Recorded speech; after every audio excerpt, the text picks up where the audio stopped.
പിതാവിന്റെയും പുത്രന്റെയും പരിശുദ്ധാത്മാവിന്റെയും നാമത്തിൽ ആമേൻ. അമ്മേ പരിശുദ്ധ അമ്മേ, അമ്മേ പരിശുദ്ധ ദൈവമാതാവേ, കൃപാസനത്തിലൂടെ ഞങ്ങൾക്കും ഞങ്ങളുടെ ദേശത്തിനും അമ്മ മധ്യസ്ഥം തേടി തന്ന എല്ലാ അനുഗ്രഹങ്ങൾക്കും കൃപകൾക്കും ഞങ്ങളിപ്പോൾ ഹൃദയം നിറഞ്ഞ നന്ദി പറയുന്നു. അമ്മേ പരിശുദ്ധമ്മേ, ദൈവമാതാവേ, 2004 ഡിസംബർ 7 ഉച്ചകഴിഞ്ഞ് 2:30 കൃപാസനത്തിൽ സംഭവിച്ച അമ്മയുടെ പ്രത്യക്ഷപ്പെടലിനെക്കുറിച്ച് തിരുസഭയ്ക്ക് സമർപ്പിച്ചിരിക്കുന്ന പഠനരേഖകളുടെ മേൽ സഭാത്മകമായ പഠനം ആരംഭിക്കുവാൻ ഞങ്ങൾ പ്രാർത്ഥിക്കുന്നു. അമ്മേ പരിശുദ്ധമേ, ഭൂസ്വർലോകങ്ങളുടെ രാജ്ഞിയായ അങ്ങേയ്ക്ക് ഭൗമസംരക്ഷണത്തിനായി പ്രപഞ്ചപ്രകൃതിയെ തന്നെ തിരുസഭ പ്രതിഷ്ഠിക്കുവാൻ ഈ പ്രത്യക്ഷീകരണം വഴി ഇടയാക്കണമേ. പരിശുദ്ധമേ, ജപമാല മാതാവേ, സകല കൃപാസനം പ്രാർത്ഥനയോടും ചേർത്ത് ഞങ്ങളിപ്പോൾ പ്രാർത്ഥിക്കുന്ന ഈ കുടുംബത്തിന്റെ പ്രത്യേക നിയോഗം പറ മക്കളെ.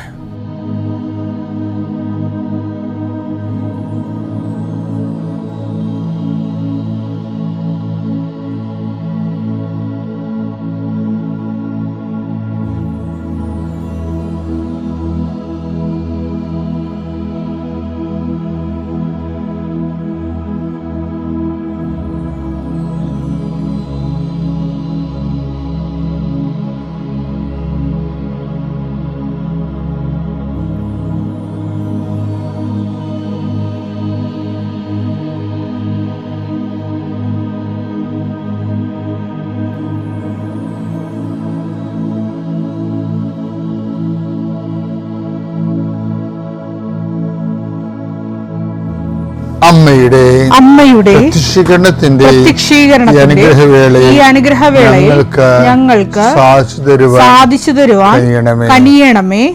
ആമേൻ. കർത്താവേ, നിന്റെ ഉന്നതമായ നാമത്തിന് സ്തോത്രം ചെയ്യുന്നു. കർത്താവേ, നിന്റെ വിശുദ്ധ പൗരോഹിത്യത്തെ മഹത്വപ്പെടുത്തണം. കർത്താവെ, സഭയിലുള്ള സാന്നിധ്യം പ്രകടമാക്കണം. 40 വർഷം അർപ്പിച്ച കൃപാന്റെ യുഗതിയായി കൃപാസ്ഥാനത്താരെ ജീവനോടെ പ്രത്യക്ഷപ്പെട്ട പരിശുദ്ധ അമ്മയുടെ മാധ്യസ്ഥത്തില് ഞാൻ അങ്ങയുടെ മക്കൾക്ക് വേണ്ടി പ്രാർത്ഥിക്കുന്നു. അമ്മേ, ഈ പ്രഭാതത്തിൽ എത്രയോ പേരാണ് അമ്മേ ഈ ഒരു പ്രാർത്ഥനയ്ക്ക് വേണ്ടി കൊതിച്ച് കാത്തിരിക്കണത്. അവർക്ക് എവിടെ എന്തെല്ലാമോ കാര്യങ്ങളുണ്ട്. ഇന്ന് അവരുടെ കഴിവിൽ നിൽക്കാത്ത കാര്യങ്ങളുണ്ട്. കർത്താവേ, അങ്ങയുടെ മക്കളുടെ കഴിവിൽ നിൽക്കാത്ത കാര്യങ്ങൾ, ആ കാര്യങ്ങളെ കുറിച്ച് ഓർക്കുമ്പോൾ ഭയവും പേടിയും പ്രയാസവും സങ്കടവും നിരാശയും ഒക്കെ തോന്നുന്ന വിഷയങ്ങൾ, വ്യക്തികൾ, അതെല്ലാം യേശുക്രിസ്തു നാമത്തിൽ ഞാൻ ബന്ധിക്കുന്നു. കർത്താവേ, അങ്ങയുടെ മക്കള് ഇനി സമാധാനത്തിൽ വിട്ടേക്കണമെന്ന് പറഞ്ഞില്ലേ ഈശോ. ഞങ്ങളുടെ ദാസനെ എൻ്റെ രക്ഷ ഞാൻ എൻ്റെ കണ്ണുകൊണ്ട് കണ്ടിരിക്കുന്നു. അങ്ങയുടെ ദാസനെ സമാധാനം വിട്ടേക്ക്. സമയം ദീർഘദർശി പറഞ്ഞതുപോലെ അങ്ങയുടെ മക്കൾ ഈ പ്രാർത്ഥനയ്ക്ക് ശേഷം സമാധാനം കണ്ടെത്താൻ ഇടയാക്കണം പ്രാർത്ഥിക്കുന്നു. നിങ്ങളുടെ ജീവിത ചിന്തകള്, നിങ്ങളിന്ന് പോകാനിരിക്കുന്ന ഇടങ്ങള്, സംസാരിക്കുന്ന വ്യക്തികള്, ഒപ്പിടുന്ന പേപ്പറുകള്, എഴുതുന്ന രേഖകള്, എൻ്റെ മക്കള് ജീവിത ഉപായത്തിന് വേണ്ടിയും മേൽഗതിക്ക് വേണ്ടിയും ജോലിക്ക് വേണ്ടിയും ജോലിയുടെ അനുബന്ധ കാര്യങ്ങൾക്ക് വേണ്ടിയും എവിടെയെല്ലാം യാത്ര ചെയ്യുന്നു, ആരോടെല്ലാം സംസാരിക്കുന്നു, ഫോൺ ചെയ്തിട്ട് എന്തെങ്കിലും ഡേറ്റോ കാര്യമോ തീരുമാനമോ വാക്കോ പ്രവൃത്തിയോ തീരുമാനമോ കിട്ടാൻ വേണ്ടി കാത്തിരിക്കുന്നു. അതെല്ലാം മക്കൾക്ക് അനുകൂലമാവുകയും അത് ഈശോയുടെ നാമത്തിൽ ഞാൻ നിങ്ങളെ അനുഗ്രഹിക്കുകയും ചെയ്യുന്നു. എൻ്റെ കർത്താവ്, മനുഷ്യൻ്റെ ഭീഷണി കാരണം മനസ്സിന് സമാധാനം നഷ്ടപ്പെട്ടവര്, അവരെ നീ ഏത് ഭവനത്തിൽ പ്രവേശിച്ചാലും ആ ഭവന സമാധാന ആശംസ അറിയിച്ച കർത്താവേ, നിന്റെ നാമത്തിൽ നെഞ്ചിലും നെറ്റിലും മുദ്രവാങ്ങി നിന്റെ നാമത്തിൽ വിശ്വസിക്കുന്ന ഒരു മനുഷ്യനെയും ആരും ഭിക്ഷപ്പെടുത്താൻ അനുവദിക്കരുത് കർത്താവേ. അവരെല്ലാം ശത്രുക്കളെ കാണുകെ വിരുന്നൊരുക്കുന്ന ദൈവത്തിൻ്റെ ശക്തിവിശേഷം നിനക്കായി വിരുന്നൊരുക്കട്ടെ. നിന്റെ എല്ലാ ശത്രുക്കളുടെയും മുന്നിൽ നിത്യം പിതാവും പുത്രനും പരിശുദ്ധാത്മാവിശ്വര എന്നേക്കും ആമേൻ. വിശ്വാസ പ്രമാണം. സർവശക്തനായ പിതാവും ആകാശത്തിന്റെയും ഭൂമിയുടെയും സൃഷ്ടാവുമായ ദൈവത്തിൽ ഞാൻ വിശ്വസിക്കുന്നു. അവിടുത്തെ ഏകപുത്രനും ഞങ്ങളുടെ കർത്താവുമായ ഈശോ മിശിഹായിലും ഞാൻ വിശ്വസിക്കുന്നു. ഈ പുത്രൻ പരിശുദ്ധാത്മാവിനാൽ ഗർഭസ്ഥനായി കന്യകാമറിയത്തിൽ നിന്ന് പിറന്ന് പൊന്തിയോസ് പീലാത്തോസിന്റെ കാലത്ത് പീഡകൾ സഹിച്ച് കുരിശിൽ തറയ്ക്കപ്പെട്ട് മരിച്ച് അടക്കപ്പെട്ട് പാതാളങ്ങളിൽ ഇറങ്ങി മരിച്ചവരുടെ ഇടയിൽ നിന്ന് മൂന്നാം നാൾ ഉയർത്ത് സ്വർഗത്തിലേക്ക് എഴുന്നള്ളി സർവശക്തിയുള്ള പിതാവായ ദൈവത്തിന്റെ വലതുഭാഗത്തിരിക്കുന്നു. അവിടെ നിന്ന് ജീവിക്കുന്നവരെയും മരിച്ചവരെയും വിധിക്കുവാൻ വരുമെന്നും ഞാൻ വിശ്വസിക്കുന്നു. പരിശുദ്ധാത്മാവിലും ഞാൻ വിശ്വസിക്കുന്നു. വിശുദ്ധ കത്തോലിക്കാ സഭയിലും പുണ്യവാന്മാരുടെ ഐക്യത്തിലും പാപങ്ങളുടെ മോചനത്തിലും ശരീരത്തിന്റെ ഉയർപ്പിലും നിത്യമായ ജീവിതത്തിലും ഞാൻ വിശ്വസിക്കുന്നു. ആമേൻ. സുഖസ്ഥനായ ഞങ്ങളുടെ പിതാവേ, അങ്ങയുടെ നാമം പൂജിതമാകണമേ. അങ്ങയുടെ രാജ്യം വരണമേ. അങ്ങയുടെ തിരുമനസ് സ്വർഗത്തിലെ പോലെ ഭൂമിയിലും ആകണമേ.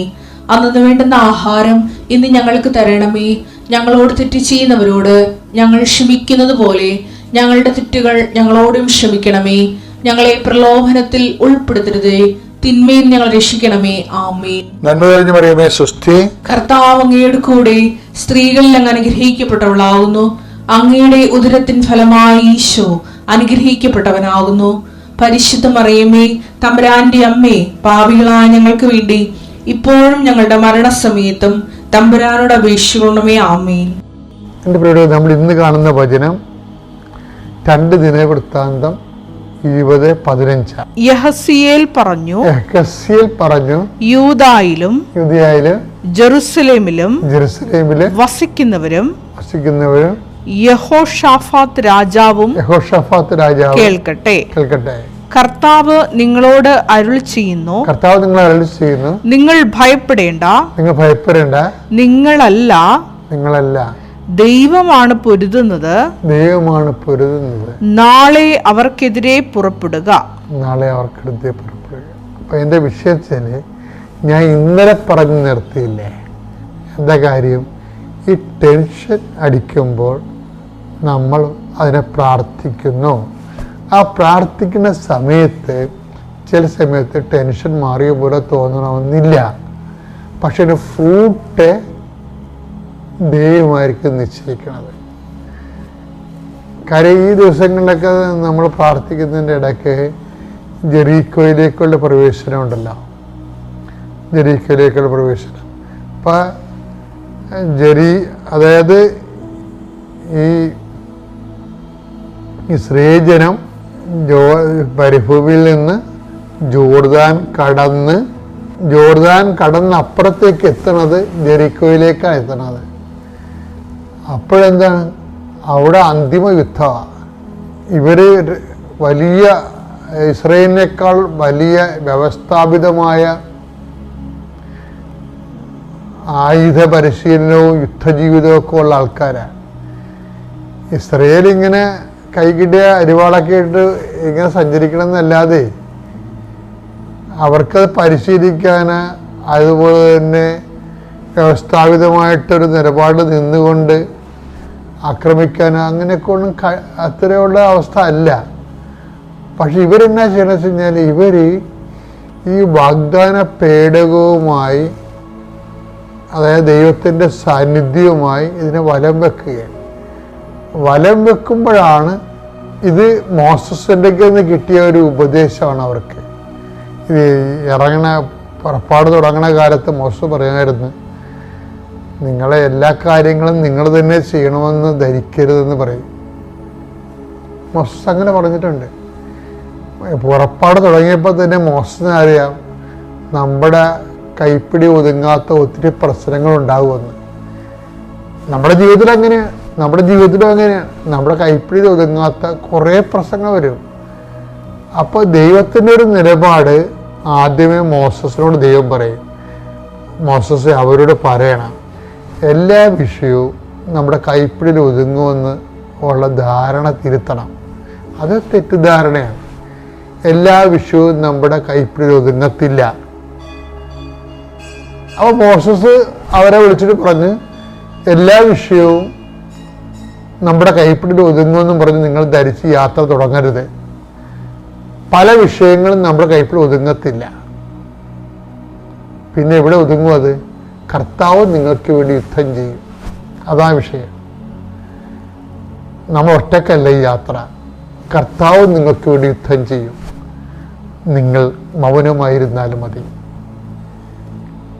മൗനമായെന്ന് വെച്ചാൽ ദൈവത്തോട് ദൈവിക കാര്യങ്ങൾ ഇടപെട്ട് ദൈവത്തോട് ഐക്യപ്പെട്ടിരുന്നാൽ മതി.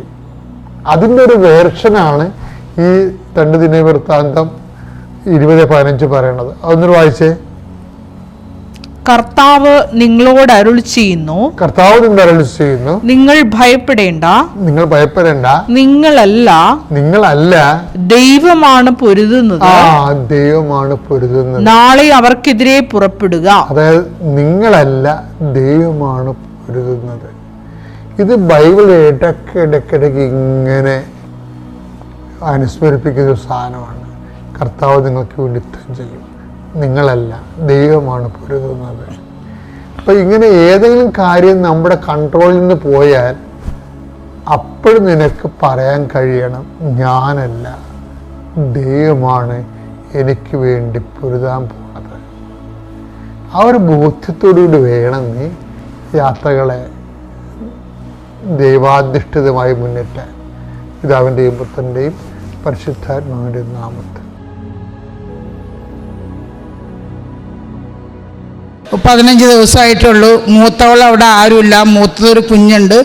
ഞാനപ്പോൾ അമ്മേനോട് പറഞ്ഞു, അമ്മയോട് ചോദിച്ചിട്ടല്ലേ, അമ്മ ഈ ദാനമായിട്ട് തന്ന കുഞ്ഞല്ലേ, ഇങ്ങനെ ഈ അവസ്ഥയിൽ ഞാനൊരു അമ്മയല്ലേ, ഞാൻ എന്താ ചെയ്യണേ, എനിക്കൊരു സമാധാനം കിട്ടണില്ലല്ലോ, വല്ല ഇൻഫെക്ഷനായാൽ ഞാൻ എന്ത് ചെയ്യും? അപ്പം ഞാൻ ഇങ്ങനെ രാത്രി വീട്ടിലോട്ട് പറഞ്ഞു വിട്ട രാത്രി മുഴുവൻ ഞാൻ അഖണ്ഡ ജപമാല ചൊല്ലി, ഉറങ്ങാണ്ടിരുന്ന് ചൊല്ലി. അപ്പം എൻ്റെ ഇളയ മോളെ എന്നോട് പറഞ്ഞു, മമ്മി എന്തായി കാണിക്കണേ, ഇങ്ങനെ ഉറങ്ങാണ്ടിരുന്ന മമ്മിക്ക് പ്രഷർ കൂടും, വേറെ എന്തെങ്കിലും അസുഖമൊക്കെ വരില്ലേ, മമ്മി ഞാനിവിടെ പ്രസവിച്ച് കിടക്കുകയല്ലേ, പിന്നെ മമ്മിക്ക് ഭക്തി ഉണ്ടെന്നുണ്ട്, എന്താ കാര്യം എന്ന് ചോദിച്ചു. രാവിലെ പിറ്റേ ദിവസം 18-ാം തീയതി ജൂലൈ 18-ാം തീയതി രാവിലെ പള്ളിയിൽ പോകാൻ എഴുന്നേക്കാണ് ഹസ്ബൻഡ്. അപ്പോൾ പള്ളിയിൽ പോകണ്ടോന്ന് ചോദിച്ചപ്പോൾ ഞാൻ പറഞ്ഞു ഞാൻ വന്നില്ല എന്ന് പറഞ്ഞു. എന്നിട്ട് ഹസ്ബൻഡ് പള്ളിയിലേക്ക് പോയ ഉടനെ ഞാൻ കൃപാസന മാതാവിൻ്റെ മുമ്പിൽ മുട്ടുകുത്തിക്കൊണ്ട് ഞാൻ എന്ന് പ്രാർത്ഥിച്ചു, ഒന്നുകിൽ എനിക്കൊരു ശാന്തത, എൻ്റെ മനസ്സ് അലയടിക്കുകയാണ്, അവിടെ ആരുമില്ല, 72 മണിക്കൂറും കഴിഞ്ഞു, എന്താ ചെയ്യണമെന്ന് എനിക്കറിയില്ല, 1 മാസം ഇനി വെയിറ്റ് ചെയ്യാൻ അവർ പറയാണ്, നമുക്കതിനുള്ള ധൈര്യവും വന്നില്ല, എനിക്ക് എന്തെങ്കിലും ഒന്ന് കാണിച്ചു താ മാതാവേ എന്ന് പറഞ്ഞു. അപ്പോൾ ഏതാണ്ട് ഒരു ഇത്രയും നീളത്തിലുണ്ട്, തിരി കത്താനുണ്ട്. അപ്പം ഞാൻ പറഞ്ഞു, ഈ തിരി കത്തി തീരാണ്ട് ഞാൻ ഇവിടുന്ന് എണീക്കില്ല, അമ്മ എനിക്കൊരു ഉത്തരം തന്നെയെന്ന് പറഞ്ഞു. അങ്ങനെ പ്രാർത്ഥിച്ചുകൊണ്ടിരിക്കാതെ പെട്ടെന്ന് ഞാൻ നോക്കിയാണ്, സാമാന്യം ഇത്രയും വലിയ തിരിയാണ്, ഇവളിവിടെ പ്രസവിച്ചിട്ട് 18 ദിവസമാണ്, ഇവൾക്കും എന്തെങ്കിലും ഭക്ഷണം കൊടുക്കണം, ഇത് കത്തിത്തീരണമെങ്കിൽ ഏതാണ്ട് 1.5 മണിക്കൂർ 2 മണിക്കൂറിലധികം പിടിക്കൂല മാതാവേ എന്ന് പെട്ടെന്ന് എൻ്റെ മനസ്സിൽ അങ്ങനെ ഒരു തോന്നൽ വരെയാണ്. പെട്ടെന്ന് ഞാൻ നോക്കുമ്പോൾ ആ തിരി അങ്ങോട്ട് ആളി കത്തേണ്, പടപടപടപടാന്നങ്ങോട്ട് ആളി കത്തി, നല്ല പൊട്ടണ ശബ്ദം, പടപടപടപടാന്നങ്ങോട്ട് പൊട്ടി. പുറകിലേക്ക് നോക്കുമ്പോൾ കാറ്റൊന്നുമില്ല, ജനലൊക്കെ അടഞ്ഞെടുക്കണേ. ആ തിരി ഏതാണ്ട് ഒരു 1/2 മണിക്കൂറിൽ ആളിക്കത്തി തീർന്നു. ആ തിരി ആളിക്കത്തി തീർന്നപ്പോൾ ഞാൻ എഴുന്നേറ്റുകൊണ്ട് ഞാൻ പറഞ്ഞു, എൻ്റെ മനസ്സിനൊന്ന് ശാന്തമാക്കി, എനിക്ക് ശാന്തമാകണില്ലല്ലോ എന്ന്. ഒരു 8 മണി കഴിഞ്ഞ് രാവിലെ ഞാൻ ഇളയ മോക്ക് ഭക്ഷണം കൊണ്ട് മുകളിലേക്ക് പോവുകയാണ്. മുട്ടയും പാലുമായിട്ട് ചെന്ന് കഴിഞ്ഞപ്പോൾ അവൾ ചോദിക്കണം, ഉറങ്ങിയില്ല അല്ലേ ഇന്നലെ രാത്രി, മുഖമൊക്കെ വല്ലാണ്ട്, ഇതെന്താ മമ്മി മരണ വീട് പോലെ ഇരിക്കണേ, ഞാനെന്ത് ചെയ്യും എന്ന് ചോദിച്ചു. ഒരു 1/2 മണിക്കൂറിൽ UK നിന്ന് ഫോൺ വരെയാണ്. അപ്പം തന്നെ ഒരാളലാണ് നെഞ്ചിൽ, എന്താണെന്ന്. അപ്പോൾ അവൻ പറയാണ്, അപ്പം ഞാൻ അയക്കുമ്പം മാതാവിനോട് പറയുന്നുണ്ട്, എല്ലാവരും പറയാറുണ്ടല്ല സഞ്ചാരി മാതാവാണെന്ന്, അമ്മ ഒന്ന് കൂടെ പോകുമോ എൻ്റെ മോളുടെ അടുത്തേക്ക്, എന്തെങ്കിലും ഒരു അത്ഭുതം കാണിക്കുമോ? ആദ്യത്തത് സിസേറിയനാണ്, ഇപ്പോൾ രണ്ടാമത്തെ, അപ്പം അതുകൊണ്ട് അവൾക്ക് പെയിൻ എന്താണെന്ന്, ഡെലിവറി പെയിൻ എന്താണെന്ന് അവൾക്ക് പൂർണ്ണമായിട്ടും മനസ്സിലായില്ല. ആദ്യ ഹോസ്പിറ്റലിൽ ചെന്നപ്പോൾ അവർ പറഞ്ഞു ഫേക്ക് പെയിനാന്ന് പറഞ്ഞ് വിട്ടേ. അപ്പം പെട്ടെന്ന് മരുമോൻ പറയണ അവൾ പ്രസവിച്ചു എന്ന് പറയണ്. അപ്പോഴെനിക്ക് ഭയങ്കര ഒരു അതിശയം തോന്നി. അപ്പോൾ അതിനേക്കാൾ വലിയൊരു അത്ഭുതം നടന്നത് എന്താണെന്ന് വെച്ചാൽ, ഇവൾക്ക് വീട്ടിലേക്ക് പറഞ്ഞു വിട്ട് കഴിഞ്ഞപ്പോഴും പെയിൻ വന്നു. അപ്പോൾ ഇവൾക്ക് അറിയില്ല എന്ത് പെയിനാണെന്നുള്ളത്. അപ്പോൾ ഇവള് പെയിൻ കൂടി ഇപ്പോൾ പോയില്ല. പിന്നെ രാത്രി 12 മണി, അവരുടെ 12 മണിയൊക്കെ ആയപ്പോൾ ഭയങ്കര പെയിൻ വന്ന് ഛർദ്ദിക്കാൻ പറ്റില്ല, കക്കൂസേ പോകാൻ പറ്റില്ലൊക്കെ വന്നു കഴിഞ്ഞപ്പോൾ മനസ്സിലായി ഇത് ഡെലിവറി പെയിനാണെന്ന് മനസ്സിലായി. അപ്പോൾ ഇവള് വിചാരിച്ച് ഈ മൂത്ത കൊച്ചിനെ കൊണ്ടുപോകാൻ ഹോസ്പിറ്റലിൽ ഈ കുഞ്ഞിനെ ആരുടെ അടുത്ത് ഏൽപ്പിക്കും എന്ന് കരുതിക്കൊണ്ട് ഇവർക്ക് പിന്നെ മൂവ് ചെയ്യാൻ പറ്റാത്ത അവസ്ഥയിലുള്ള പെയിനായി. അപ്പോൾ ഇവള് കക്കൂസെ പോകണമെന്ന് തോന്നി കക്കൂസെ പോയി ഇരിക്കുകയാണ്.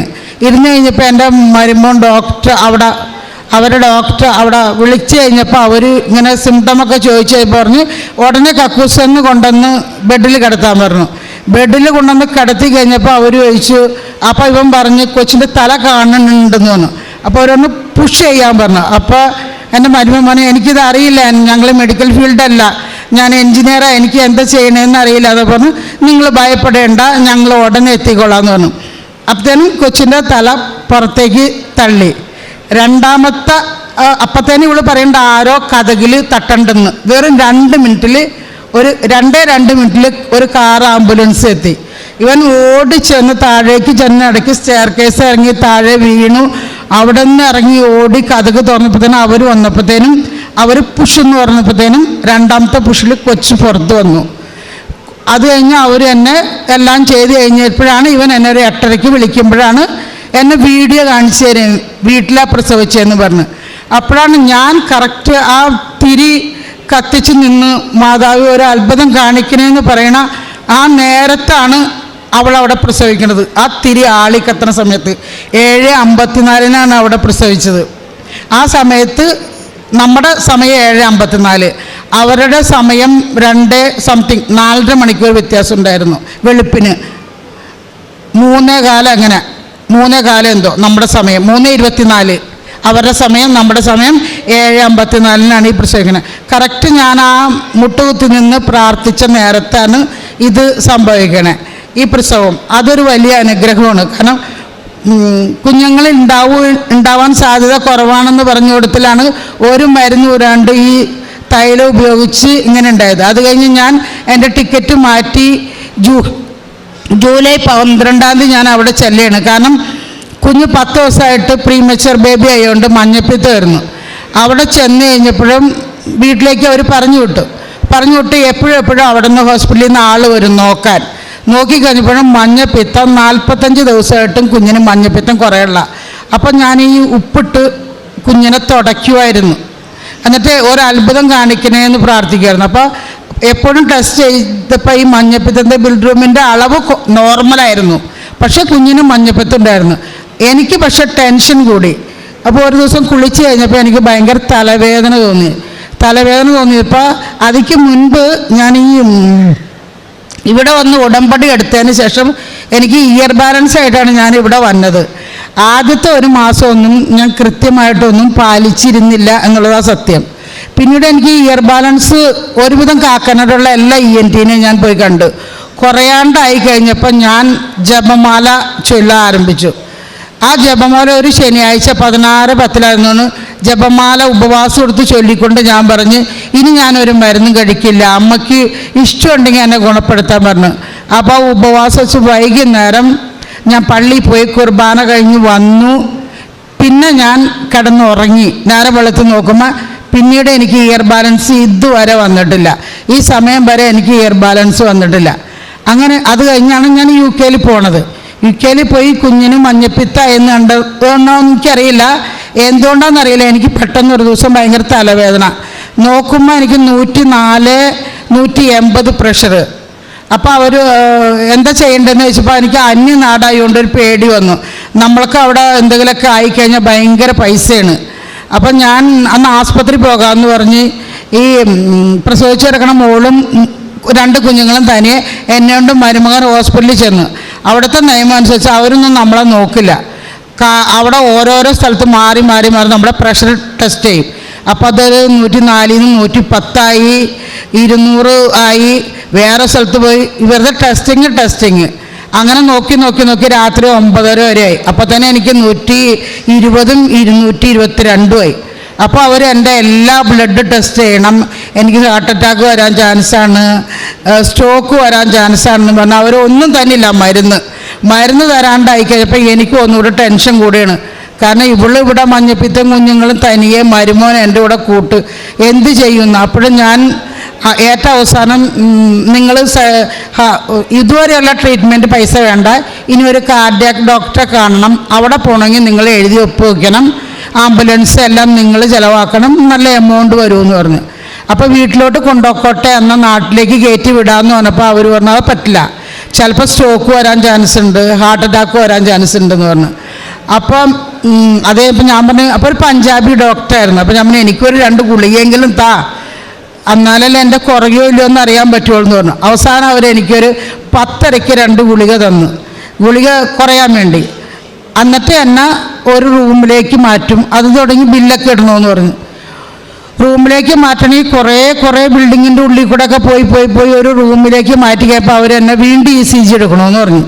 ECG എടുത്തു, ഒരു 3-4 ECG എടുത്തു, വീണ്ടും പ്രഷർ നോക്കണമെന്ന് പറഞ്ഞു. അപ്പോൾ എൻ്റെ ഇങ്ങനെ നമ്മൾ കിടക്കുമ്പോൾ എൻ്റെ വലത് കൈയിലാണ് എൻ്റെ പ്രഷർ നോക്കണേ.